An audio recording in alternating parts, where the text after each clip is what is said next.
Fórmula 1 tá voltando agora. Tivemos 4 semanas aí pra sentir saudade da Fórmula 1. Mas é bom sentir saudade, né? Faz bem. A gente só sente saudade daquilo que a gente gosta, daquilo que a gente admira. E sabe de quem eu tô com saudade? Do senhor BRKS Edu, que não aparece aqui no Boteco desde 2019. Edu, tô com saudade de você, cara. Tem que aparecer mais aqui. Tudo bem? Tudo ótimo. Obrigado pelo convite aí. Fiquei bem feliz de aparecer por aqui de novo. O Edu, todo mundo sabe, né? O Edu, fã de automobilismo, já fez aquela série sensacional com pilotagem em Interlagos, curte muito Fórmula 1, Indy e tudo mais. Então eu chamei ele para conversar aqui sobre a batalha interna dentro das equipes. Quem tem Porto, tem Porto Seguros, Porto Saúde, Porto Seguro Bank e serviços que nem cabem nesse comercial. Quem tem Porto, tem. Começando pelo pior time do ano. Ou pelo pior carro do ano, para não pegar muito pesado com o pessoal da AlphaTauri. Olha como tá a situação, Edu, dessa fase até triste da AlphaTauri, uma equipe que já lutou por vitórias, que já venceu, né? Venceu com Gasly, venceu com Sebastian Vettel. E eu acho que a grande curiosidade, a coisa mais interessante desse ano na Fórmula 1, uma das, é o desempenho do Yuki Tsunoda, que tá andando bem. Não tem errado muito, teve algumas corridas que o velho Tsunoda apareceu, que é um cara que xinga bastante no rádio, que perde um pouco a cabeça em algumas situações nas corridas, tipo o Felipe Melo, assim, da Fórmula 1. Porém, esse ano tá andando muito bem, só que aí me vem sabe, uma reflexão. Será que o Tsunoda tá andando bem mesmo? Ou o que o De Vries fez na primeira temporada, que não teve a altura de um piloto da qualidade, né, do que a AlphaTauri precisaria? Eu acho que o Ricardo também aparece nessa arte da Fórmula 1, mas o Ricardo ainda está muito cedo, né? Foram 2 corridas apenas. O que você acha desse ano, Edu, e do Tsunoda? Você confia no menino? Será que agora vai? Então, o Tsunoda, como talento natural, eu acho que ele tá, assim, ele é muito rápido. Ele tem uma velocidade bruta e ele não tem tanta experiência, né? Ele passou muito rápido pelas categorias de base.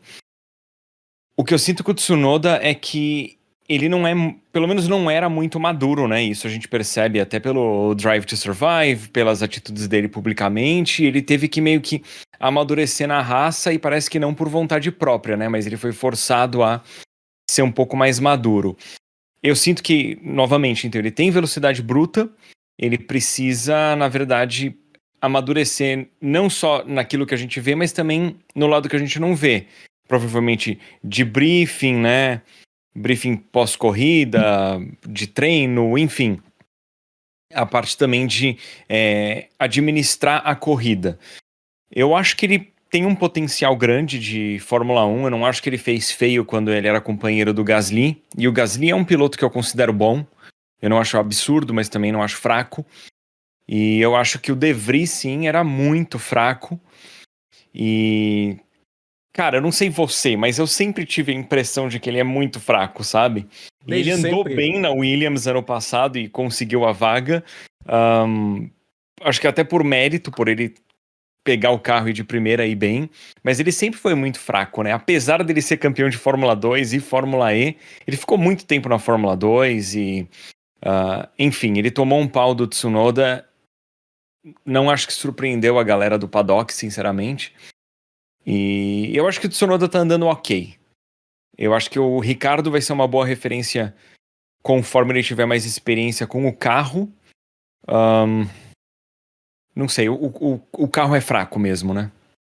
Infelizmente, aquilo que eu falei no início. Você acha? Hã? O que você acha? Eu falei tanto. Então, o carro da AlphaTauri, infelizmente, é um carro ruim. O próprio Helmut Marko já disse que o carro da AlphaTauri não tem pressão aerodinâmica necessária. No início do ano, pro meio do ano, o Franz Tost, que ainda é diretor da AlphaTauri, ele vai sair no ano que vem. A AlphaTauri vai mudar de nome de novo, Edu, inclusive. Vai ter 2 novos diretores cuidando da equipe. Um deles é o Laurent Mekies, que trabalhava até pouco tempo na Ferrari. Vão fazer uma reformulação toda. E o Franz Tost, ele disse ali, do início para o meio do ano, que tudo que a equipe técnica dizia para ele que o carro ia fazer na pista, o carro não fazia, e por causa disso ele não confiava mais na equipe técnica dele. O que pegou bem mal, né? O cara falar isso na imprensa. Tá bom que é o Franz Tost, a gente sabe, né? Não é... Costuma ser um picolé de... um sorvete de pepino, né? Sorvete chuchu. Mas foi sabe, eu acho que não pegou bem. Foi talvez até uma falta de tato, especialmente de alguém com tanta experiência e comandando uma equipe que é a equipe B da Red Bull, né? Então, pro ano que vem, reformulação toda completa.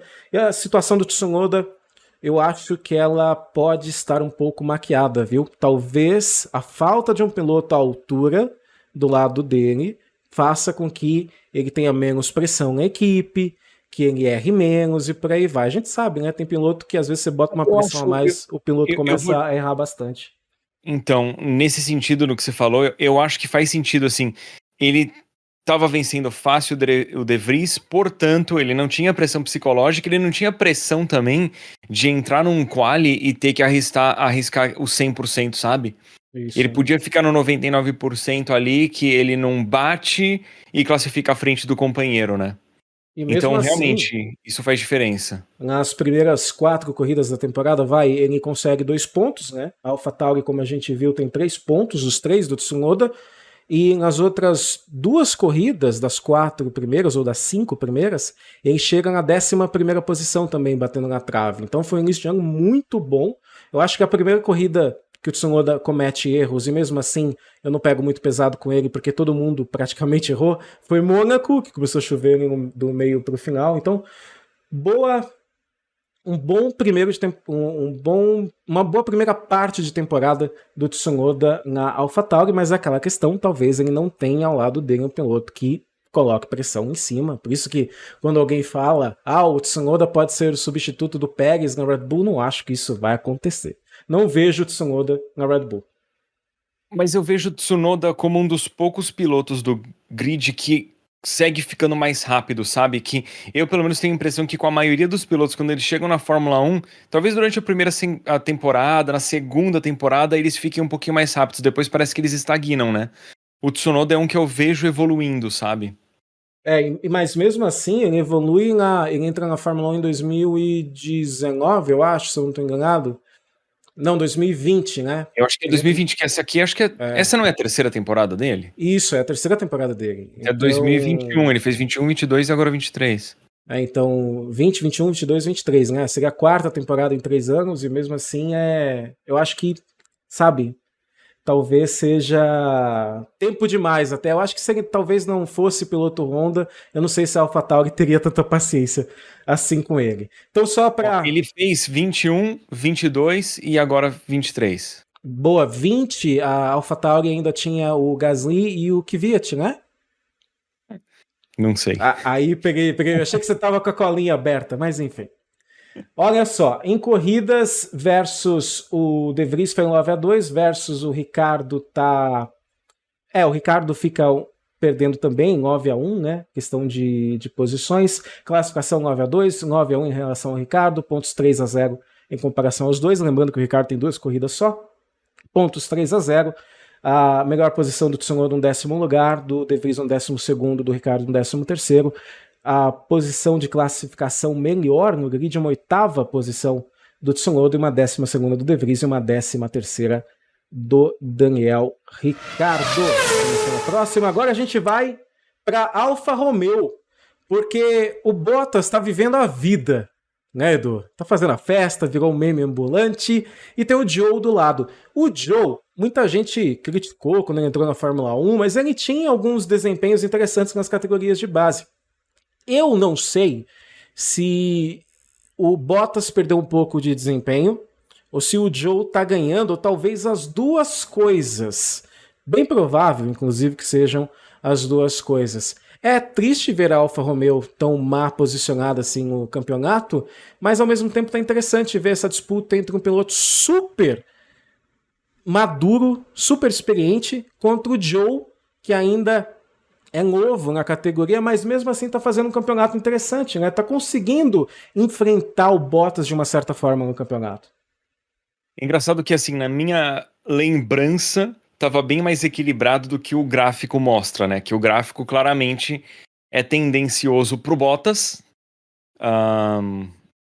mas na minha percepção o Joe estava melhor. Por exemplo, o Joe fez um 5º lugar naquela corrida que ele inclusive errou na largada, né? Eu acho que foi na Hungria. Eu sinto que o Joe tem entregado desempenhos que ficam mais na nossa cabeça do que o Bottas, sabe? Pois é, o Bottas é um piloto que eu sempre achei ele muito fraco de corrida. Eu acho ele bem bom de classificação, tanto que contra o Hamilton ele desempenhava até que bem em classificação, mas em corrida ele frequentemente ficava ali 20, 30, 40 segundos atrás do Hamilton, né? E aí o Joe, com ritmo de corrida, ele consegue bater de frente com o Bottas. Eu não sei, eu acho que são 2 pilotos ok. Tanto o Joe pelo Bottas, menos, né? ele é novo, né? Ele tem ainda como, talvez não melhorar a velocidade bruta, mas melhorar a administração de corrida dele. O Bottas ficou várias temporadas com o Hamilton, né? Ele tinha muito o que aprender do Hamilton e eu não acho que ele tem como evoluir mais, sinceramente. E também, se parar pra pensar, o Bottas tem quem? O Maldonado, de companheiro de equipe, o Felipe Massa foi companheiro de equipe uma época, aí depois ele vai pro Hamilton, né? Aí tem o Hamilton e agora tem o Joe desde o ano passado. Talvez, sabe aquilo que eu falei antes do Tsunoda? Eu sinto que o Bottas é um cara que trabalha melhor sem pressão. Tem piloto que você tem, aliás, na vida, né? Tem gente que se você coloca pressão, a pessoa entrega muito mais resultado. E tem gente que tem que ter mais o timing dele. E o Bottas eu sinto que ele é mais nesse quesito. Ele tem que ter um ambiente muito do lado dele para conseguir entregar resultados. Mas se você vê, corrida 8-4 pro Valtteri Bottas, classificação 8-4 também, ponto 5-4 aqui é uma coisa interessante, né? Quando vale mesmo questão de pontuação, o Joe tá bem perto do Bottas. Pontos, vezes quem chegaram nos pontos 2-2. Melhor posição de corrida, um 8º lugar para o Bottas, um 9º para o Joe. E posição de classificação mais alta, um 5º lugar do Joe, um 7º do Valtteri Bottas. Nenhum dos dois abandonaram. Inclusive, essa temporada tá, né, sensacional, porque em questão de abandono, ninguém tem DNF. Tá super interessante de ver isso daí. Quem você acha que termina na frente no final do ano, Edu? Vai dar Bottas mesmo? Ou eu acho que o Bottas termina na frente, sim, eu acho. Excelente. Por quê? Você discorda? Não, eu não discordo nada. Eu acho que seria uma surpresa se o Joe chegasse na frente do Bottas, mas o Bottas é mais piloto que o Joe, né? Isso quando a equipe tá tão fraca assim, às vezes tem um resultado perdido que faz uma diferença absurda, sabe? Tipo a Williams até o ano passado, né? Tipo, de repente o Joe consegue um desempenho bom numa corrida que sei lá, tem uma batida, não sei o que, o cara chega em 6º, daqui a pouco aquele 6º lugar já faz toda a diferença no final do campeonato, mas acho que a tendência é o Bottas ficar na frente, sim. O que eu acho é que o Joe é mais piloto do que a gente acha que ele é, sabe? Ele é um piloto mediano, não tá no mesmo nível dos grandes jovens da temporada, mas é um piloto que consegue entregar resultados. Passando para o próximo, a gente tem a Haas. E a Haas tem pontos interessantes para conversar. Primeiro, ano passado, você lembra, Edu, o Magnussen faz pole aqui no Brasil, tá bom que choveu no meio do caminho, tudo bem, mas marcou uma pole e voltou colocando tempo em cima do Mick Schumacher. Nesse ano, o Hülkenberg volta. E o Hülkenberg tá andando super bem, né? Eu já ouvi falar em alguns lugares que talvez a Haas estivesse pensando em trocar o Magnussen. Eu acho que isso não vai acontecer, pelo menos não pro ano que vem. É uma dupla sólida, mas eu sinto que o Magnussen não está entregando o mesmo resultado em relação ao ano passado, né? E o Hülkenberg chegou, aquilo que eu sempre falo aqui, o Hülkenberg não é um super talento. Eu acho até que o bonde do Hulk já passou. Eu lembro, se parar para pensar, né? Foi 2012. 2010 ele faz uma pole no Brasil, 2012 ele quase ganha a corrida aqui no Brasil, uma prova sensacional. A gente tá falando de 11 anos atrás. E ele volta com mais idade, meio próximo, né? O Hülkenberg, o Magnussen é um pouco mais jovem do que ele, mas volta conseguindo entregar resultado. O Hulk é o típico piloto que, quando ele entra num carro que pode dar pontos, né? O problema dele parece ser um pouquinho mais pra frente, que ele comete uns erros estranhos, como foi na época de Renault. Tá bem equilibrada a disputa, mas eu sinto que em questão de ritmo, Edu, o Hülkenberg tá levando, hein?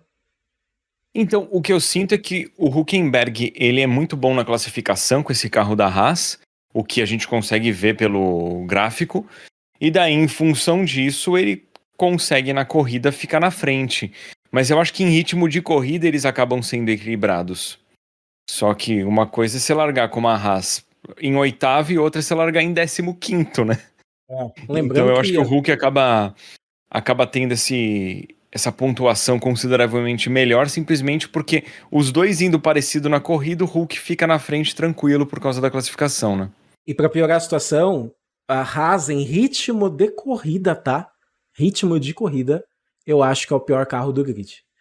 Porque Sim. o caso da AlphaTauri, por exemplo, eu acho que o carro da AlphaTauri ele tem até uma estabilidade. Tanto que você vê o Tsunoda pontuou 2 vezes, bate na trave algumas vezes também. O carro da Haas não, só anda para trás, é uma coisa absurda e os pilotos nem têm culpa. Você lembra em 2019 aconteceu a mesma coisa, né? Que Eles tiveram que voltar para a configuração inicial, né, da temporada. foi uma loucura, né? Então, é alguma coisa crônica na hora da montagem do design do carro na fábrica da Haas. Lembrando que o carro da Haas, o chassi, ele é montado na Dallara, né? E a Haas também compra bastante peças da Ferrari. Então, corrida 6-6, classificação 9-3 para o Hülkenberg. Realmente é uma lavada. Pontos 9-2, outra lavada. Mesmo assim, o Magnussen termina 2 pontos à frente, 2 corridas nos pontos e o Hulk só uma. O Hulk conseguiu fazer 9 pontos em uma corrida só, né? Melhor posição de largada foi um 5º lugar do Hülkenberg, um 4º lugar do Magnussen. Melhor chegada, um 7º lugar do Hülkenberg e um 10º do Kevin Magnussen, DNF. A gente tem que lembrar, o Magnussen abandonou 2 corridas e o Hulk uma até. Teve uma equipe que evoluiu e aquece nosso coração, que é a Williams, andando bem. Assim, o que o Albon tá guiando, você que não acreditou no Albon aí em casa, hein? É um bom piloto, anda bem, não é à toa que o Red Bull insistiu até bastante tempo nele, né? Ele sobe pro time, fica um tempo andando no carro principal depois de substituir o Pierre Gasly. Até 2020 ele anda, né? A temporada inteira no carro da Red Bull, só é substituído no ano seguinte pelo Sérgio Pérez. E chega na Williams, dono do time, Edu. Dono do time. Tá bom que do lado tem um estreante super novo, até na Fórmula 2 ficou pouco tempo, subiu talvez muito verde para a Fórmula 2, para a Fórmula 1, e ao lado de um piloto já com mais rodagem. Mas tá bonito de ver o que esse carro da Williams consegue fazer, especialmente em pistas de baixa pressão aerodinâmica. Eu acho que quem não tá curioso para ver o que a Williams vai fazer em Monza, tá com uma partezinha morta por dentro, tem que reviver. Trazer de volta à vida essa partezinha aí. Tá bonita a situação da Williams, né? Meu, o Albon tá guiando muito, o Sargent tá abaixo do esperado, sinceramente. Não é que o Sargent é um cara que não tem talento, ele é campeão mundial de kart, se eu não me engano, o que não é fácil de fazer, mas assim, 12-0 de classificação, né? 11 pontos pro Albon, 0 pro Sargent, é feio, né, sinceramente. Você lembra em 2018 que o Fernando Alonso faz 21-0 em classificação no Van Dorn? Lógico que eu lembro, o Alonso é um mito. Então, quantas corridas a gente tem em 2023? São 24 corridas? 23 que teve Imola cancelado? Cara, existe uma possibilidade do Albon terminar um flawless victory bonito pra cima do Logan Sargent. Eu acho assim, em questão de desempenho, Edu, que eu sinto é que o Sargent tem evoluído no meio da temporada. Porém, o Albon casou, sabe? Ele casou com o carro e eu acho que ele casou com a equipe. Tanto que veio aquela informação acho que há 1 mês ou 2 meses atrás, que a Red Bull chegou a contatá-lo para ele ser de novo piloto da AlphaTauri, né? Provavelmente na troca do De Vries, e ele disse não, vou ficar aqui na Williams, porque faz todo sentido do mundo, né? Ele tá num time que tem muita história, num time que ele é um líder depois da saída do Russell, e claro, tá claro que ele tá se sentindo bem ali. Se o time evoluir com a chegada de James Vowles, o Pat Fry tá chegando lá também, tá passando por uma reestruturação interessante, o Albon corre o risco, entre aspas, gigantescas, de levar esse time até para brigar por pontos, né? De forma mais sólida. E outra, o Albon volta pra Red Bull, né? Pra família Red Bull, o que ele faz? Ele fica na AlphaTauri, se ele sobe, ele vai ter que competir contra o Verstappen. Tipo, o que se faz? Exato. Ele fica preso, ele fica no. É como se ele estivesse no quarto de castigo num cantinho, né? Não tem muito o que fazer. Não é nem porque a Red Bull vai proteger o Verstappen. É questão de velocidade mesmo, acho que são pouquíssimos os pilotos que conseguem bater de frente com o Verstappen nessa temporada. Então, corrida 10-1, Albon em cima do Sargent, classificação 2-0, como o Edu disse, pontos 11-0. Chegada, pontos está 3-0. Chegadas nos pontos 3-0. Melhor classificação, 7º lugar do Albon, 11º do Sargent. Classificação, melhor posição, 8º e 14º, sendo que o Sargent abandonou 3 corridas e o Albon 2, né? A Williams ainda tem isso para ajudar, o carro tem abandonado bastante. Chegamos na dupla que talvez seja uma das mais equilibradas do ano, a Alpine, com Esteban Ocon e Pierre Gasly. Eu vi gente falando que tá faltando, né? A Abiteboul disse isso depois daquela loucura que aconteceu no GP de Spa, de demissões no meio de fim de semana de sprint. O Abiteboul depois veio falar que tá faltando um piloto de força na equipe, que ele não considera o Gasly e o Ocon como pilotos para liderar a Alpine. E aí eu pergunto, Edu, e aí que eu jogo na mesa esse debate. Será que os dois estarem tão próximos assim, em questão de números, é porque os dois são medianos? Ou os dois são muito bons? Ou os dois são muito fracos? E eu acho que os dois são bons, mas não muito bons. Eu acho que assim, o Ocon, se a gente olhar o desempenho dele contra o Alonso, ele até que foi bem. O Alonso voltando de uma aposentadoria. O Alonso também tendo alguns azares que o Ocon não teve. O Ocon conseguiu meio que igualar o Alonso ali, mas eu sinto que muito por influência externa, né? E porque o Alonso estava fora do grid há algum tempo. O Ocon contra o Sérgio Pérez, né? Não dava na mesma, né? Os dois tinham um desempenho muito parecido também. Então eu acho bons, mas eu não acho que eles são pilotos top, não. E tá bem equilibrado, até porque assim, o Ocon já era da equipe, o Gasly entrou agora, né? A tendência é que o Ocon tivesse uma vantagem em função disso, a gente vê essa vantagem nos números. E o Ocon tem bem mais ponto que o Gasly, muito em função do pódio que ele conseguiu, merecido, óbvio. Sim. Mas assim, faz diferença, né? Você pegar um 3º lugar ali, a pontuação, claro que vai fazer uma diferença absurda. Exato. Mas acho que estão ok, assim, estão desempenhando bem, sabe? O Fernando Alonso disse que no ano passado só o carro 14 quebrava, que era só o dele que dava algum problema e do Ocon não. Então, situação tá bem acirrada ali na Alpine. Eu acho que fala muito com relação ao Gasly, que chega numa equipe nova e consegue até enfrentar o piloto que tá lá há mais tempo, mas existe toda a bagunça que a gente sabe dentro da Alpine, que talvez ao lado da Ferrari seja a equipe mais bagunçada politicamente, infelizmente. Corrida 5-4 pro Ocon, classificação 6-6, interessante isso, hein? Pontos 35-22, pódios 1-0 pro Ocon, melhor chegada, um 3º lugar pro Ocon, um 7º lugar pro Pierre Gasly. O Ocon se classificou em 3º lá em Mônaco, como a gente lembra, e o Gasly teve um 5º lugar, sendo que, aqui é importante, hein, Edu, o Ocon ele tem 4 DNFs, né? Ele não termina 4 corridas no ano, e o Gasly 3. Talvez essa corrida mais de abandono, a gente tem que ver direitinho qual foi a posição de chegada do Gasly, talvez tenha anulado o pódio do Esteban Ocon. Só talvez. Eu também acho a dupla da Alpine bem mediana. Sinto que o Abiteboul está certo. Poucas vezes na minha vida eu concordei com o Abiteboul. Ah, que equipe sensacional agora, né? Vamos falar da McLaren. Lando Norris, Oscar Piastri. O ano começa, Edu. Eu, como fã da McLaren, já falei, vai ser outro ano de desespero. Se tivesse rebaixamento na McLaren, a gente estaria contando os dias.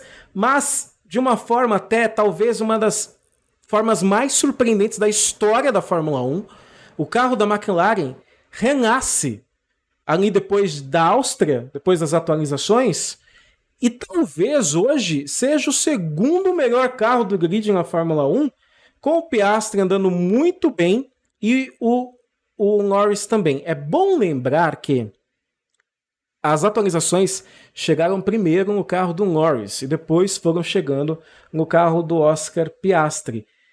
Assim, a gente sabe a grandeza que o Norris tem, né? Eu não duvido que o Norris, se a McLaren entregar um carro que ele possa lutar pelo título, ele vai lutar pelo título sim. Não vai ser um Sérgio Pérez da vida, sabe? Ele vai conseguir lutar pelo título.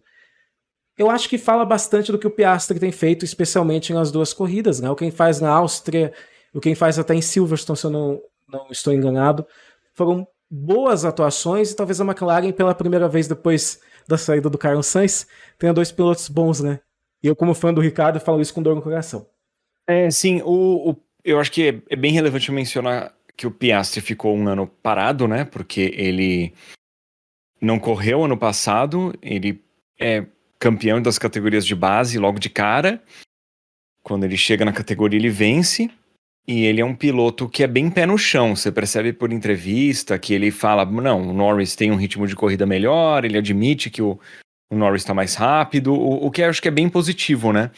Ele não fica tentando arrumar desculpa e dá pra ver a evolução dele na temporada. Eu acho que ele tem um potencial incrível, enorme, e o Norris desempenha extremamente bem, não é de hoje, né? Acho que ele tem umas corridas que ele faz que ele consegue colocar o carro acima de onde o carro mereceria estar, e agora que a McLaren deu uma atualizada e o carro ficou consideravelmente rápido, ele tá entregando resultado. Então acho que é uma das melhores duplas assim do campeonato. Eu acho que o Norris mantendo o nível e o Piastri conseguindo fechar um pouquinho o gap que ele tem pro Norris, a McLaren tem uma dupla muito forte. É que talvez até a Áustria, a temporada da McLaren não existe. São alguns pontos ali que eles conseguem pegar, mas depois da Áustria realmente é uma renovação. Como eu disse, poucas vezes eu vi na Fórmula 1. Edu, você lembra de alguma equipe que mudou tanto no meio do campeonato? Eu não consigo nem lembrar. Eu não consigo lembrar também, porque a McLaren foi de tipo horroroso pra super rápido, sabe? É, carro de ponta, assim, muito do nada, né? Eu tava vendo até, acho que foi o James Vowles, que hoje tá na Williams, ele disse que o que aconteceu com a McLaren é uma prova de que esses carros ainda têm muito a entregar, sabe? Talvez eles não tenham ainda chegado próximo ao limite de evolução desses carros. Talvez a Red Bull esteja mais perto, com certeza, mas é um claro exemplo de que tem como sim tirar desempenho desses carros. Então, muito feliz com o que a McLaren tem feito depois do GP da Áustria. Então, corrida 9-3 para o Norris, classificação 10-2, pontos 69-34, pódios 2-0 para o Norris, sendo que o Piastri quase conseguiu um pódio, né, na Grã-Bretanha, não conseguiu por causa de uma falha se bem que até o Piastri, eles encontraram uma falha, uma avaria no carro do Piastri, e ele não conseguiu ter desempenho por causa disso. Talvez o Hamilton teria ultrapassado de qualquer jeito. Melhor chegada, o segundo lugar do Norris, um quarto do Piastri. Largada, segundo e terceiro. O Piastri abandonou 2 provas. Então, muito legal ver esse desempenho todo da McLaren aparecer. A gente parte agora praticamente para o pódio da Fórmula 1 em 2023, pelo menos até agora, falar da Ferrari, que é uma das duplas que gera mais polêmica na Fórmula 1, viu, Edu? Se você não sabe, saiba disso, porque tem gente que acha que o Sainz é um super piloto e tem gente que acha que o Leclerc é superestimado. A disputa tá até equilibrada entre os dois pilotos. Eu acho que o Sainz é um super piloto. Eu acho mesmo. Mas em questão de velocidade bruta, em classificação, até em ritmo de corrida, eu acho que o Leclerc é mais. O que você acha desse ano dos dois pilotos? E você tem uma impressão igual ou você acha que o Leclerc tá mais para superestimado mesmo? A gente viu coisa demais quando ele apareceu em 2018. Não, eu não acho o Leclerc superestimado. Eu acho que é o seguinte, o Leclerc, quando ele tem um carro que entrega desempenho, ele vai bem melhor, porque ele não precisa tirar leite de pedra, sabe? Eu sinto que quando o carro não tá tão legal, o Leclerc ele começa a arriscar mais, o que faz com que ele consiga uns resultados milagrosos, mas em compensação cometa erros também. Então eu sinto que o Leclerc ele se beneficia demais quando a Ferrari tá com um carro rápido. E esse ano, o carro tá num meio termo ali que, tipo, ele não tá rápido o suficiente pra ele ganhar a corrida, mas ele tá rápido o suficiente pra ele tentar, assim, na força bruta, conseguir um pódio. E nisso ele acaba errando mais, sendo mais inconsistente do que o Sainz. Eu acho que o Sainz não chega perto do Leclerc em potencial de velocidade, mas em compensação o Sainz, ele é bem consistente, ele não vai fazer milagre que o Leclerc faz, mas como ele é consistente e a impressão que eu tenho é que ele arrisca menos, então erra menos, ele consegue ficar equilibrado com o Leclerc em pontos. Mas pra mim, se essa Ferrari é um carro que está disputando o campeonato mundial, o Leclerc estava drasticamente à frente do Sainz, porque ele não ia tentar arriscar tanto quanto ele tá arriscando hoje em dia. Acho que você tá querendo dizer que, tipo, o Leclerc tá sempre perto do limite do carro, né? E o Sainz já não. Ele, talvez por ser um pouquinho mais lento, ele fica num sweet spot, né? Como eles falam em inglês, né? Como eu falaria isso? A janela de operação do carro para o carro funcionar da melhor forma possível, o Leclerc tá sempre no limite disso, então ele acaba errando mais. E o Sainz não. O Sainz já consegue ter um ritmo muito bom, mas não tão perto do limite do carro. E eu penso a mesma coisa. Eu acho que o Leclerc é um tipo de piloto que ele vai precisar de um carro muito arredondado, muito afinado para ele conseguir lutar pelo título de uma forma mais eficiente. Eu sinto que ele comete muitos erros porque o carro da Ferrari vai perdendo desempenho. Tanto que a Alpine já falou isso, o Gasly, estava lendo uma matéria hoje, inclusive, que o Gasly disse que essa janela de operação no carro da Alpine nessa temporada é muito pequena. Então eles não conseguem afinar o carro da forma que eles queriam. Porque o carro funciona numa janelinha, num intervalo muito pequeno. Eu sinto que o carro da Ferrari é a mesma coisa. Mas em questão de desempenho, eu acho que é imbatível. Eu acho que o Leclerc é mais piloto. Eu acho que são dois pilotos muito bons, com características muito boas, mas muito diferentes, né? Talvez seja uma dupla muito completa por causa disso. Mas o Sainz, eu não vejo o Sainz sendo campeão, batendo de frente com o companheiro de equipe e ganhando forte, sabe? Então, eu acho que ele é um sólido segundo piloto, tá? É isso. Corrida 7-5, classificação 8-4, pontos 99 a 92, pódios 3-0 para o Leclerc, melhor chegada segundo para o Leclerc, um quarto para o Sainz. O Leclerc venceu uma corrida esse ano, o Sainz chegou em segundo, o Leclerc, não, fez uma pole, perdão, em 2023 e o Sainz chegou em segundo, sendo que o Leclerc abandonou 2 corridas e o Sainz uma em 2023. Até eu me assustei, falando, o Leclerc ganhou uma corrida esse ano? Quando? Partimos para Aston Martin. Eu falei de pódio, eu esqueci da Aston Martin, hein? Aston Martin, agora é pódio para valer.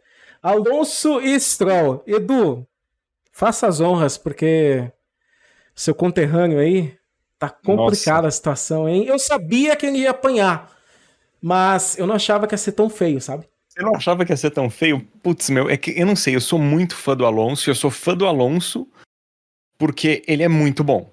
Não é que eu sou fã do Alonso, eu acho que ele é bom. Primeiro eu reconheci o quão bom ele é e depois eu fui ficando fã da pilotagem dele. Eu acho que ele é um piloto, assim, que ele administra a corrida extremamente bem, eu acho ele muito rápido de classificação e eu acho que ele é muito adaptável, sabe? Ele pegou várias eras diferentes na Fórmula 1, vários carros que exigiam pilotagens diferentes e, ele tira leite de pedra, assim, sabe? Quase ser campeão de Ferrari 2 vezes contra a Red Bull, os títulos que ele teve 2010, com Renault. 2012, inacreditável. Assim, o que ele pilota é um negócio absurdo, tanto que ele botava meio segundo no Kimi Raikkonen, meio segundo no Massa, né? Ele é muito rápido, e o Stroll é bem meia boca, né? É um piloto, assim, não fede nem cheira. Eu não acho que ele é um cara que tá sendo... Pelo Alonso ele tá sendo humilhado, né? Com outros companheiros de equipe ele não era humilhado, mas também não fazia nada demais. Você acha que se no ano passado o Vettel tivesse um carro parecido, os números estariam iguais? Não, eu acho que o Vettel é inferior ao Alonso, assim. Eu acho que o Vettel, ele conseguia fazer aquela Red Bull com a qual ele foi tetracampeão render absurdos, mas depois daquilo eu nunca achei que o Vettel nunca brilhou no meu olho, sabe? Tanto que o Vettel, ele entra na Ferrari e ele colocava o quê? 0,2, 0,3 no Raikkonen, quando o Alonso estava colocando meio segundo no Raikkonen. Então, pra mim, essa é a diferença do Alonso pro Vettel, 0,2, 0,3. Mas num grid apertado, 0,2, 0,3 é a diferença de você pegar um segundo, terceiro lugar e você tá em quinto, sexto, né? Tanto que o Vettel contra o Stroll não foi uma destruição que nem o Alonso tá fazendo, né? E eu acho que o Alonso, ele, quando o carro tá bom, ele rende muito. Quando o carro tá ruim, ele faz render de qualquer jeito. Tanto que, né, 6 pódios a 0 é bizarro isso, sabe? Né? De classificação, 10-2. Você pode parar para pensar que a Aston Martin perdeu desempenho, perdeu mesmo, o fôlego parece que acabou. Mas, ou talvez eles estão pensando num carro 2024, vai saber. Mas o Stroll ele perde chances de ouro, assim, de conseguir pódios ali no início do ano, né? Você vê que o Alonso tá lá na frente e o Stroll lá atrás. O Stroll é um piloto mediano mesmo. No mundo ideal, no qual a gente... Eu penso assim, tá? Eu lembro que quando eu jogava Super Trunfo, Edu, você deve ter jogado bastante também na escola, essas coisas, eu achava que a Fórmula 1 só entravam os pilotos mais tops de linha do planeta. Depois aí você viu o Yuji Ide na Fórmula 1 e você pensou, como eu estava errado. Yuji Ide, Gastão Mazzacani, sabe? Shanok Nissan, todos esses caras falam, meu Deus, que é isso? Aí você vai reparando. Eu não acho que o Stroll tá no nível desses caras. Ele é obviamente melhor, né? Mas assim, no mundo ideal, a Fórmula 1 teria os melhores pilotos do planeta. Pensando nisso, o Stroll não estaria no grid, né? Não estaria. Eu acho que o Stroll ele tem nível pra correr no WEC, sabe? Na Fórmula Indy, assim, ainda assim abaixo do nível da galera top. Abaixo do Scott Dixon, do Will Power, sabe? Abaixo do Grosjean. Talvez abaixo do Marcus Ericsson, né? Que na Fórmula 1 não andava tanto, mas na Indy anda bem. Quase foi campeão da Indy, da 500 milhas. O Stroll ele teria nível pra andar no meio do pelotão ali na Indy, eu acho, assim. O que não é ruim, sabe? Mas Fórmula 1, cara, não... Tá ocupando uma vaga que podia estar com alguém mais talentoso, né? Talvez, só talvez, esse ano de 2023 seja o banho de realidade que o Lance Stroll precisava. Em vez de falar, meu amigo, não é pra mim. Acho que não vou ficar por aqui. Inclusive, a gente tá numa fase que o De Vries vai fazer Harvard. O Latifi, eu acho também que entrou em Harvard, né? Eu não sei em qual faculdade ele entrou, mas ele foi estudar. Ele foi estudar negócios, eu não sei se foi em Harvard, acho que foi uma universidade na Inglaterra, isso eu tenho certeza. Talvez o Stroll tenha que partir para a mesma situação. Harvard é Estados Unidos, hein? Harvard é Estados Unidos, Tô doidão. Então Oxford que você tá confundindo, talvez? Talvez. Olha só, corrida 11-1, Alonso, classificação 10-2, pontos, eu não vou nem falar, pódios 6-0, melhor chegada, segundo contra um quarto, e classificação segundo, quinto, sendo que o Stroll abandonou uma prova em 2023. A única coisa que eu aplaudo muito o Stroll no início do ano é ele ter feito até uma boa corrida no Bahrein, mesmo com as duas mãos fraturadas. Preferia ter visto o Drogovic no lugar dele, sabe? Mercedona Lewis Hamilton contra George Russell, uma coisa até parecida com o que a gente tem, por exemplo, guardadas as suas devidas proporções na Williams, um piloto mais experiente, no caso do Hamilton bem mais experiente, e um cara mais estreante, entre aspas, assim, que é o caso do George Russell, que está na Fórmula 1 já há algum tempo, mas pega um carro para valer agora em pegou no ano passado, 2022, ganhou uma corrida, andou muito bem no ano passado, né, Edu? Ano passado ele andou bem melhor que esse ano, inclusive, né? Então, nesse ano, o que explica? Pode ser o carro, que não tenha casado muito com o ritmo dele, talvez o Hamilton tenha se acertado também com esse modelo, lembrando que no ano passado o Hamilton testou muita coisa para a Mercedes, ou o que eu acho bem provável, o Hamilton se encontrou, né? com esse carro, se encontrou com o que ele pode fazer com esse modelo e está fazendo corridas muito boas. Eu, quando fiz o vídeo de melhores pilotos da primeira parte da temporada, eu coloquei o Hamilton porque eu acho que ele está numa temporada muito, muito boa. A gente está acostumado a ver o Hamilton ganhando prova, lutando pelo título, mas a gente também tem que colocar o contexto na situação, do que o piloto tem naquele momento. Eu acho que o Hamilton faz um campeonato muito bom, e olha, Edu, contra um piloto muito bom também, né? O que mostra a grandeza que o Hamilton tem com a idade que ele tem.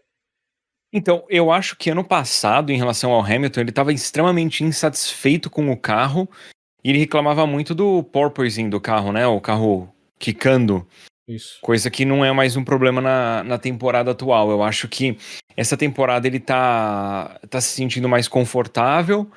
E o Hamilton é um piloto que historicamente é rápido em classificação e administra absurdamente bem as corridas. Então é o que a gente está vendo aqui. Ele é um pouco mais rápido em classificação que o Russell. E em corrida ele tá consideravelmente mais rápido. E aí acaba conseguindo os resultados, né? O Hamilton é o Hamilton, né? Um dos melhores pilotos da história. Não tem como um dos melhores da história não ser, no mínimo, competente de classificação e extremamente bom em corrida, né? E ele é de classificação, que eu não acho que é o forte dele, e ainda assim ele é muito rápido, né? E você vê, o que eu acho incrível no Hamilton é que ele passa por vários regulamentos, né? Então você pensa 2007 até 2008, 2009 até 2013, aí entra na era de ouro da Mercedes até 2021, e agora esse novo regulamento dos carros de efeito solo. Mesmo andando bem, então, com motores diferentes, pacotes aerodinâmicos diferentes, pneus diferentes, né? E assim, eu acabei falando muito do Hamilton, mas assim, o Russell é um piloto que, de classificação, eu acho ele insanamente rápido, e ele anda bem em corrida também. E ele, mesmo sendo muito bom, ele não tá conseguindo bater de frente com o Hamilton, o que não é demérito, né? Eu acho que o Russell é bem mais novo, bem menos experiente, e ele tem um potencial enorme, eu acho. E sendo que no ano passado, é bom lembrar também, o Russell deu muita sorte nas primeiras corridas, com alguns timings, e nesse ano eu acho que está acontecendo o contrário.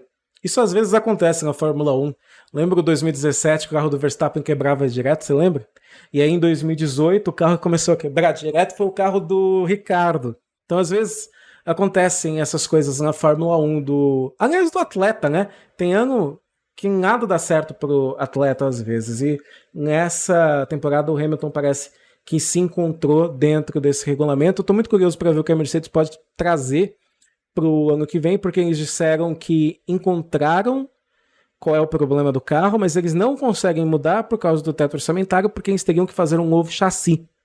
E isso eles só conseguem fazer no ano que vem, mas eu acho que todo torcedor de Fórmula 1 sonha, né, em ver a Mercedes lutando lá na frente. Imaginou Hamilton e Verstappen parte 2? A gente tá merecendo uma parte dessa, né? Eu falava em 2021... Vamos sonhar mais alto. Vamos sonhar mais alto. Alonso contra Hamilton contra Verstappen. Alonso contra Hamilton, contra Verstappen, contra Leclerc, contra Norris. Quanto mais gente lutando pelo título, melhor, né? E ensinar uma outra coisa, hein? Tem que dar o parabéns pro Stroll aqui, porque pela incompetência dele, a Aston Martin tá em terceiro e não em segundo, né? Porque era pra Aston Martin estar em segundo, sinceramente.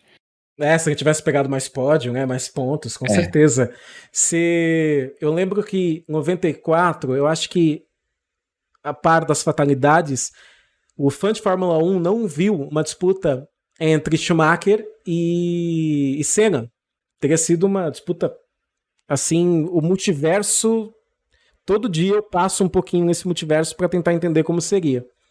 E 2021 eu acho que a gente teve um pouquinho disso, com o Hamilton, o piloto mais experiente, já consolidado, e o Verstappen não estava chegando na Fórmula 1, mas foi o primeiro ano que ele teve um carro para lutar pelo campeonato. Então eu quero muito ver uma parte 2 desses dois. Uma parte 3, uma parte 4, eu acho que faz muito bem para a Fórmula 1 ter uma rivalidade do tamanho de Hamilton e Verstappen, que eu acho que já é comparável às maiores rivalidades da história do esporte como um todo e também da Fórmula 1.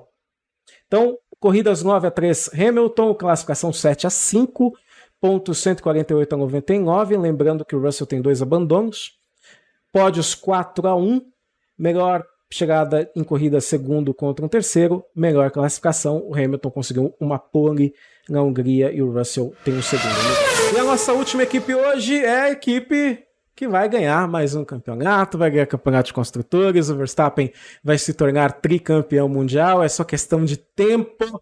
A disputa com o Pérez, que, olha, Verstappen é um gênio. Edu, lembra quando o Verstappen estava cometendo um monte de erro, direto? 2016, 17, errava bastante, ele sofria muitas críticas, né? Muitas bem válidas, inclusive. E eu falava aqui no boteco, olha, eu acho que o Verstappen tem velocidade. O dia que ele acertar, talvez essa afobação dele e tudo mais, ele vai conseguir ser um piloto muito completo. Chegou a época. 2022 já foi assim. 2021 eu acho que foi bem assim. O Verstappen perde pontos importantes em Baku, na Hungria. Acho que talvez ele até teria vencido aquele campeonato com uma certa antecedência, não fossem aqueles problemas que ele teve. 2022 anda muito bem, 2023 tem uma coisa diferente, Edu. Quando o Pérez começa a temporada até forte, o Verstappen quis humilhar o Pérez. E eu acho que o Pérez nunca se recuperou disso. Quando o Verstappen sai do GP de Miami, largando lá do meio do pelotão, ganha a prova, colocando 30 segundos na frente do Pérez, para mais, sai do carro e aponta o número 1, ele tá mandando um recado, tá falando, meu amigo, aguenta aí, segura a onda, porque essa equipe é minha, esse carro é meu e esse título é meu. E eu sinto que isso pegou pesado no Sérgio Pérez, sabe? Emocionalmente, assim. Porque desde lá foi uma lavada, cara. Talvez se o Pérez, eu sei que deve ser muito, imagina, né, Edu? Imagina o que é isso para um profissional. Você ter a possibilidade de lutar pela maior conquista da tua vida, só que do teu lado tem um cara que é melhor que você. Deve ser muito difícil pro cara falar, olha, tudo bem, o cara é melhor mesmo. Eu vou tentar ficar pianinho aqui e ganhar os pontos quando ele cometeu algum erro. O Rosberg conseguiu fazer isso muito bem em 2016. Será que o Pérez consegue fazer a mesma coisa no futuro próximo? Não tem jeito. Rosberg era bem melhor que o Pérez, né? Então. Não a gente subestimava o Rosberg. Como é que é? A gente subestimava o Rosberg, lembra? Sim, não, o Rosberg foi um piloto muito bom, cara, muito bom. O Pérez não tá no nível do Rosberg, o Pérez eu não acho ruim, eu acho um piloto sólido, assim, mas a questão é, o Verstappen ele tá num outro nível. E o Verstappen, por estar em outro nível, quando ele tá correndo, ele tá, assim, administrando. O Verstappen em momento nenhum tá arriscando corrida à toa hoje em dia, ele tá bem maduro como piloto. Então, em vez dele dar 100% dele, ele pode dar 98, 99, que ele dirige ali com uma margem de erro, e é o suficiente para ele estar à frente do Pérez, e o Pérez tenta ir no 100%, comete erro, e aí nisso o Verstappen vai ficando mais forte dentro da equipe, vai ficando com o psicológico fortalecido, e o Pérez vai ficando destruído por dentro, né? Exato. E eu acho que ali no meio da temporada isso rolou muito. Eu acho que o Verstappen foi administrando corrida e chegando na frente, e o Pérez foi tentando fazer milagre e bater de frente com o Verstappen, não conseguiu, entrou naquela espiral negativa, e aí ele agora teve que aceitar que ele não tem como ganhar esse campeonato, né? E essa espiral negativa na Fórmula 1 destrói carreiras. A gente já viu vários pilotos que entraram nessa espiral e nunca mais... O próprio Felipe Massa, eu acho que o que acontece em 2010 na Alemanha, entre ele e o Alonso... Eu sinto que o Massa nunca mais foi o mesmo depois daquilo, sabe? Eu acho que a moral dele foi muito pro chão quando ele viu o que aconteceu lá na Alemanha em 2010, né? O Fernando Faster than you. Eu sinto que isso não aconteceu com o Pérez. A Red Bull nunca precisou chegar pro Pérez e falar abre espaço aí, ou o Max tá mais rápido que você. Mas o Verstappen fez questão de que isso fosse na pista, sabe? Que ele mostrasse pro Sérgio Pérez. E isso é da natureza do Max Verstappen. Ele fez isso com o Hamilton em 2021, tanto que vira e mexe quando ele encontra o Hamilton na pista, né? Lembra do GP Brasil do ano passado? Aconteceu a mesma coisa, né? Ele meio que não deixa o Hamilton ter muito vida fácil com ele. E aqui você pode falar muito bem, Edu, você que tem curso de pilotagem, você que anda de kart, existe mesmo essa coisa dentro da pista, né? Do cara falar, olha, essa pista é minha, você não vai me passar, eu sou o mais rápido aqui. E o Verstappen, ele é todo moldado nisso, né? Ele acredita que ele é o melhor piloto, Com certeza, para ele, o Verstappen se acha o melhor piloto, e tem que se achar mesmo.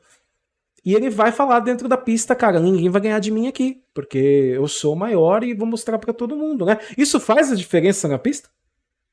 Faz toda a diferença. Eu acho que o que o Verstappen ele faz muito bem, o Hamilton faz muito bem também, assim, os grandes pilotos fazem, é de você estabelecer a sua posição hierárquica ali e você estabelecer a sua dominância. Porque se você pegar leve com alguém, as pessoas falam, putz, eu consigo passar por cima dessa pessoa. Mas se você vai até o limite da legalidade para ser duro com o teu competidor, ou às vezes você sacrifica a tua corrida e junto a do seu competidor para mostrar que você é pulso firme, nisso você se estabelece, sabe? E as pessoas vão ter medo. Então, por exemplo, numa disputa de posição, se você mostrar que você está disposto até a bater, mas não perder a posição, as pessoas vão ter receio de disputar a posição contigo. Que nem é com o Magnussen até. As pessoas têm receio de disputar na Fórmula 1 com o Magnussen, que sabe que o Magnussen, se precisar, tira os dois carros da pista, mas não perde a posição, sabe? E é esse o tipo de dominância que o Verstappen tenta estabelecer. E isso vai ser na classificação, na corrida, ordem de pit stop, e não vai ser algo que ele vai querer necessariamente a equipe favorecendo ele. Ele vai preferir que ele mesmo se imponha para não ter a desculpa que foi a equipe também, sabe? Sim. É isso mesmo, meu. Porque no momento que a pessoa saber que você tem uma fraqueza, vão abusar daquela fraqueza. Mas se você conseguir se estabelecer como forte em uma área, as pessoas vão ter receio daquela área sua. E quando você começa a mostrar que você tá forte psicologicamente, forte em ultrapassagem, forte em classificação, forte em administração de corrida, daí você começa a virar uma fortaleza, né? Sem contar que o Verstappen, ele vai, conforme você vai dominando um esporte, você vai começando a virar a lenda, né? O Verstappen tá muito perto disso. Eu acho que o Verstappen tá no top 10 dos maiores pilotos da história da Fórmula 1 já, sabe? Foram pouquíssimas vezes que eu vi um piloto tão rápido chegar na Fórmula 1 tão jovem e ter um desempenho tão bom também. Você vai falar, Sérgio, mas o carro da Red Bull é muito bom. Eu sinto que essa situação até incomoda um pouco o Verstappen, sabe? E aqui é uma sensação só, tá? Tô, na verdade, até especulando, mas é uma coisa que eu sinto do Verstappen, pelas entrevistas que ele dá também. Sabe quando as pessoas falam, nos anos 2000, que o Schumacher ganhou porque não tinha um rival à altura? Que o Hamilton ganhou porque não estava com um carro muito melhor que os outros? Eu sinto que essa dominância da Red Bull talvez até incomode um pouco o Verstappen, que se ele preferisse, ele preferia estar batendo roda com Alonso, preferia estar batendo roda com Hamilton. Sabe por quê? Porque no final, quando você volta para a história, você vai falar, caramba, o Ayrton Senna andou ao lado do Alain Prost, do Niki Lauda, você pode pegar até o Mansell ali, do Schumacher, entendeu? O Senna é muito cultuado por causa disso, por causa do tempo que ele teve na Fórmula 1, tinha vários pilotos inacreditáveis. Tinha piloto ruim? Tinha, obviamente, tinha bastante. Mas quem estava na ponta estava muito próximo dele, sendo que o Senna também ganhou corridas com muitas vantagens. Então, eu acho que o Verstappen ele tem essa natureza de ser um cara muito competitivo e talvez ele preferia estar num campeonato um pouco mais disputado para lá no futuro ele lembrar e falar, olha, eu disputei contra o Hamilton, ganhei em 2021, disputei contra o Norris, contra o Alonso, acho que uma batalha Alonso e Verstappen também tá faltando pra gente, né? Ia ser sensacional. Quem você acha que ganharia, Edu, você como fã do Alonso? Botou Alonso e Verstappen na Red Bull, quem ganha? Coloquei você na fogueira, hein? Nossa, não, é muito difícil responder, porque eu acho que em velocidade bruta o Verstappen tá um pouco à frente, mas eu não sei em ritmo de corrida, administração de carro e tal. Eu acho que os dois estão num nível tão alto, é difícil, assim. Não, eu não sei, cara. Eu chutaria que seria extremamente equilibrado, daqueles casos de talvez o que definir quem fica na frente se alguém comete um erro ou se o carro quebra, sabe? Problemas externos, um safety car na hora errada, eu acho que seria daquelas disputas que, assim, Tá extremamente equilibrado, então detalhes que às vezes estão fora do controle dos pilotos acabam fazendo a diferença no resultado final. Igual foi 2021, igual foi até 2012, né? Apesar do Vettel ter o melhor carro, o Alonso conseguiu. O Alonso perdeu por pouquíssimos pontos, né? Eu lembro que no início do GP Brasil, eu falei, o Alonso vai conseguir, o Alonso vai ser tricampeão. Tanto que essa semana saiu uma matéria do Alonso, eu não lembro em qual portal, mas o Alonso disse que a coisa que ele mais sente falta e que ele voltaria ao passado para mudar seria ganhar um título com a Ferrari, que ele não conseguiu bater na trave em 2010. Ele queria voltar numa cápsula do tempo e quebrar o tornozelo do Grosjean antes da corrida da Bélgica, tipo isso, né? Exato, nossa, precisa lembrar daquela corrida, que loucura que foi aquilo. Edu, para terminar, quem você acha que é o melhor piloto desse ano? Vamos tirar o Verstappen, porque o Verstappen vai ser o campeão, vai ser tricampeão, tá com o melhor carro. Quem você acha que é o melhor piloto com base no que ele tem de carro até o momento e que ele está entregando, né? Vamos tentar balancear com o que o carro entrega e o que o piloto entrega. Quem tem feito os seus olhos brilharem na Fórmula 1?